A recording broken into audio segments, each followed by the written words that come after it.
Right. Good morning everyone. Good morning Harib YouTube. Good morning sa lahat.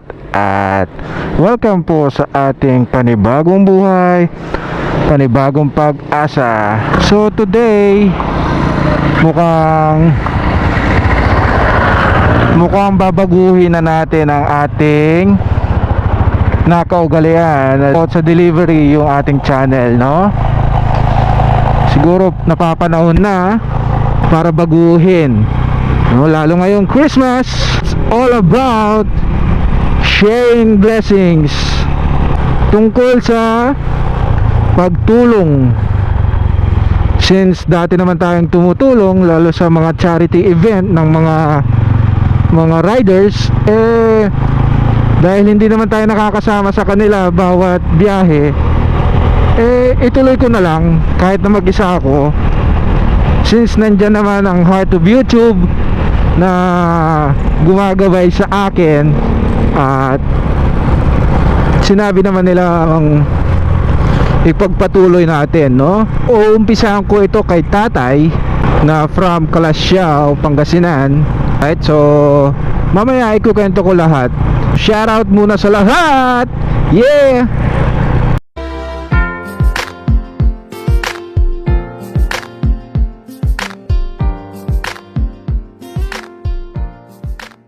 Okay. Right, so malapit na tayo kay tatay. Anyway, kukwento ko lang ng konti, no, kung bakit nga ba siya yung unang-una kong napiling isama sa ating vlog. Actually, ito si tatay kasi nagkataon na nasiraan ako ditong banda. Ang yung nag-iisang tricycle driver na huminto sa akin at tumulong, no? Tinulungan niya ako ng walang hinihinging kapalit. O di ba nakakataba ng puso yung taong tumulong sa'yo pero hindi siya nanghihingi, no, ng kahit anuman. Kaya bilang ganti ko sa kanya, dahil since magpapasko naman, bakit hindi natin siya bigyan ng kaunting tulong o kaya munting regalo. Hindi man ganun kalaki, at least itong panimulang ito makatulong tayo sa lahat. The more na tumutulong tayo, mas gumagaan ang ating loob. Huwag tayong mag-expect ng kung ano-ano na mga kapalit o ano. Basta importante, masaya tayo sa ating ginagawa. Ditong banda si tatay, kaya lang mukhang wala na naman siya, dahil dito lang daw siya banda nagpa-park, no, dito lang siya banda. Actually siguro mga isang linggo ko na siyang hinahanap. Hindi ko lang mabigyan ng mahabang oras yung paghahanap ko kay tatay, dahil syempre tayo ay may deliver at baka tayo ay mapagalitan. Yan, dito ako nasiraan mismo, itong lugar na to. Dito kami nagkita ni tatay. Yan, ilang ganti ko sa kanya, bigyan ko na lang siya ng munting regalo. Sana matapos natin ito ng makita natin siya, no? Dahil pag wala akong deliver, talagang hahanapin ko siya. Kaya dito na lang muna, ikakat na lang natin. Abangan ang susunod na kabanata. Yeah. Yes, what's up, South? Ito tayo para magpahinga at sumasakit yung likod ko.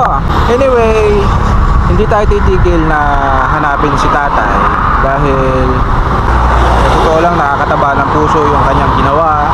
At hindi ko talaga malimutan, no? Kasi biruin nyo, hindi siya nagpapabayad. Hindi niya tanggapin yung binibigay kong inaalok ko sa kanya na Gcash.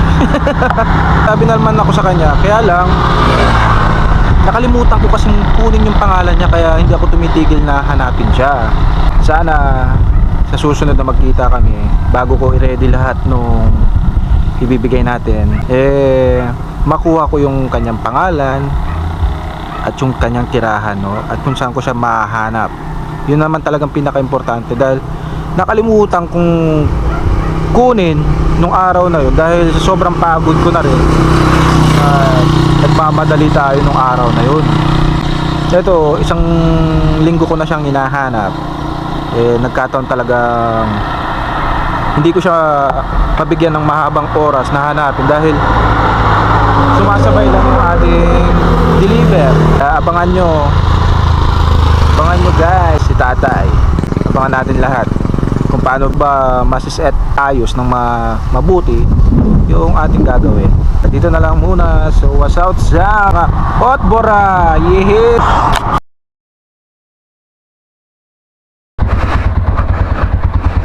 Alright, so tayo ay pagpapatuloy natin ang paghahanap kay tatay. So it's Sunday na pero hindi ko pa rin siya nakikita. Pero meron na tayong inutusan na mamili ng ibibigay natin sa kanya. At thank you nga pala sa mga nagchat-chat sa akin, no? Bakit wala pa akong next upload? Yan. Actually hindi ako makapag-upload ng dire-diretso dahil gawa nang nawala yung aking SD card, tapos yung aking extra battery. Yan, kaya hindi tayo masyadong nakakapag-upload ng ating mga video. Focus lang muna ako kay tatay, no, para magawa natin ng maayos yung ating mission para sa kanya. Yeah, mega love, shout out, hello YouTube. Yeah, Mama Nita, good morning, good afternoon. Sa lahat, mega love, shout out. Yan, so tayo ay kakayod muna. At syempre, sabay na natin ang paghahanap kay tatay. Alright? So, kita-kits mamaya. Yeah! Dami nila. Alright. Yes, sir. Yeah. Right. Let's go. Shout sa inyo. Right, so maghahatid pala ako ng ng Jollibee. Yeah, sana all may Jollibee after 30 minutes na biyahe. Op, yeah. Sana all.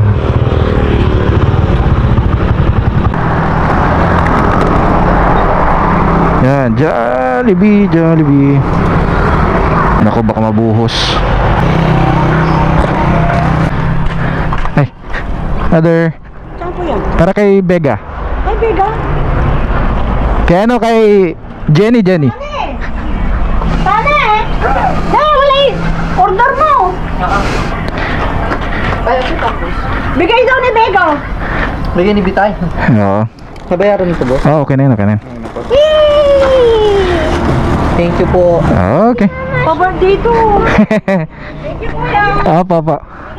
Sige po, thank you.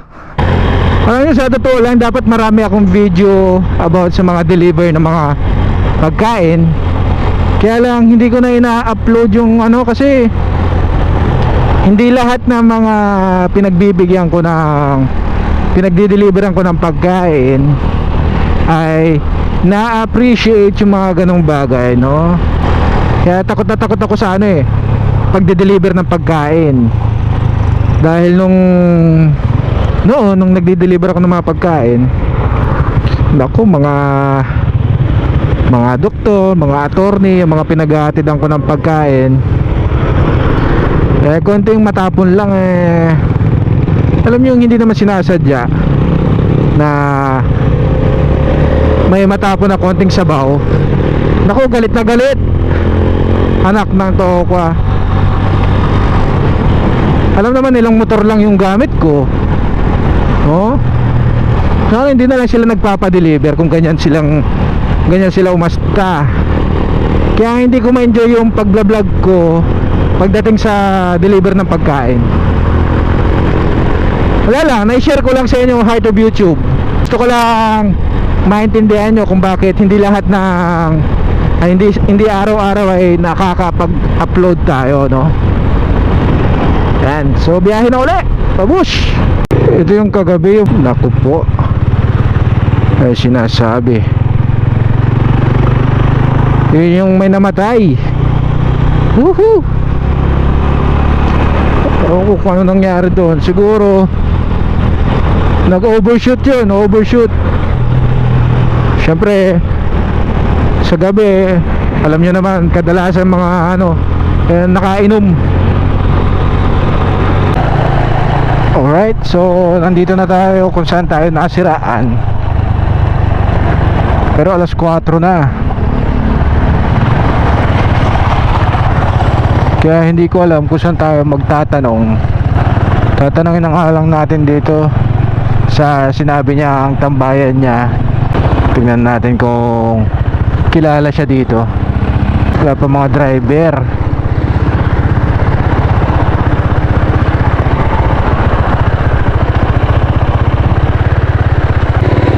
Ang alat naman natin sa kanya. Magdadalawang linggo ko na siyang hindi nakikita. Yan, hanggang dito lang daw ang tambayan niya eh. Kaya lang, ang schedule niya kasi sa pagpunta dyan is 2:30 hanggang 3:30 daw.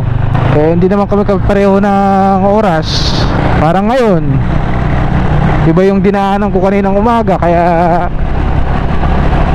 hindi ako nagkaroon ng oras na hanapin siya. Right, so itutuloy na lang uli natin sa susunod na kabanata. Okay, this is it, pansit.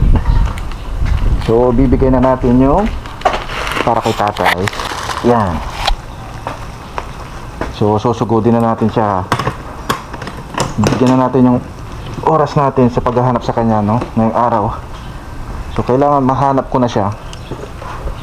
Today kailangan ko talaga siyang hanapin para may bigay na itong kanyang munting pasasalamat. Alright, shoutout sa TMX Brothers Club Pangasinan chapter. Yeah, miss ko to. So let's go. Alright, nandito na tayo. Pakapala ng muka.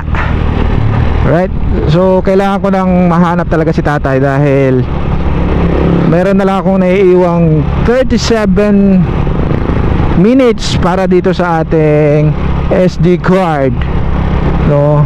Wala akong ibang mapaglagyan ng mga ibang videos ko, kaya kailangan mahanap ko na siya. So susubukan natin maghanap ng mano-mano. Ay, pagpalain po sana tayo ngayong araw na to para mahanap natin siya. Last na talaga to, last. Pag hindi ko siya nahanap ngayon, hahanap tayo ng isang pagbibigyan, no? Hindi ko nga lang alam kung paano natin gagawin. Right, so magdadahan-dahan na tayo para magtanong. Yeah, meron tayong cameraman sa likod. Alright, so magtatanong muna tayo. A few moments later. Yan. So meron na tayong first move. Ang pangalan niya ay si Tatay Andot. Sayang at kakauwi lang pala niya. Kailangan natin hanapin yung lugar ni Tatay. Kakauwi lang niya. Tama-tama yun yung sinabi niya sa akin na saglit lang siya dyan at umuwi rin kaagad. Okay? Right, sana man dito siya. At sana siya nga yung tinuturo nilang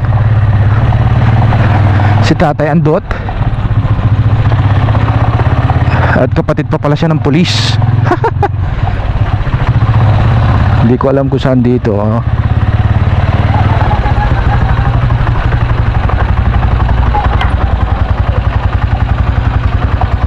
Ang vekta kilala pa ni.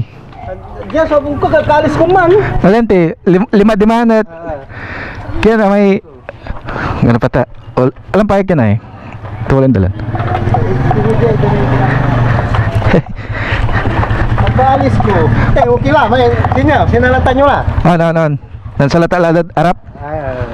Pero sakto lang ba may sukat to, may kinto, may kadina gala ng bawas. Ay bali papaiter da. May kin. Ta, di ba may imbaga lang tid si kayo. Yeah. Salamat. Ano, papasensyahan nyo lang. Salamat si Rin. Para Merry Christmas. Okay, salamat. Ano. Tuloy kinigit mo mo. Sige lang sir. Salamat sa ko ay. Ta, abeg kulan kin eh.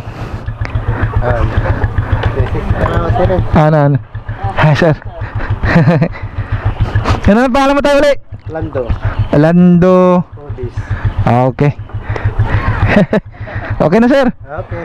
Salamat sir ha. Sige na sir. Okay. Odis. Okay na sir. Okay.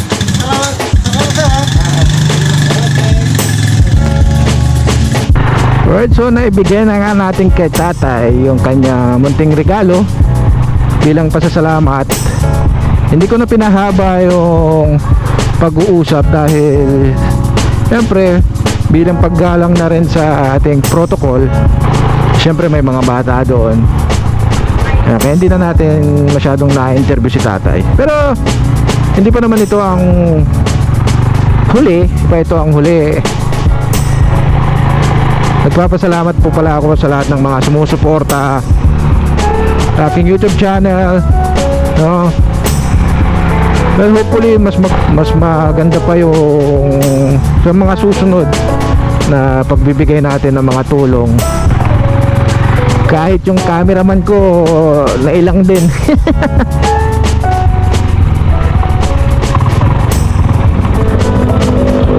Yan. So dito na lang natin tatapusin guys. Maraming salamat. So kung nagustuhan nyo, please like and share. And don't forget to subscribe to my YouTube channel. Alright.